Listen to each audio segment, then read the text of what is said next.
நாளை புத்தாண்டு பிறக்கிறது. ஒரு ஆண்டிற்கு 365 நாட்கள். இதை குறிக்கும் வகையில் திருத்தணி முருகப்பெருமான் மலை கோவிலுக்கு செல்ல 365 படிகள் அமைக்கப்பட்டுள்ளன. இந்த படிகளுக்கு புத்தாண்டுக்கு முதல் நாளில், அதாவது டிசம்பர் 31 அன்று படிப்பூஜை நடத்தப்படும்.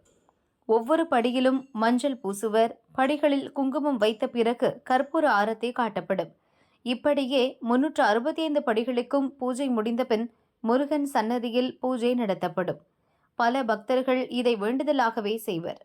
புத்தாண்டில் தங்கள் வளர்ச்சி நாளுக்கு நாள் உயர வேண்டும் என்ற கோரிக்கையை முன்வைத்து தொழில் செய்பவர்களுக்கு இந்த வேண்டுதலை செய்வர். இது மட்டுமின்றி காலையில் வெள்ளிமயில் வாகனத்தில் உற்சவர் முருகன் மாட வீதிகளில் உலா வருவார். புத்தாண்டு பிறந்ததும் நள்ளிரவு 12:01 மணிக்கு மூலவருக்கு சிறப்பு பூஜை நடத்துவர்.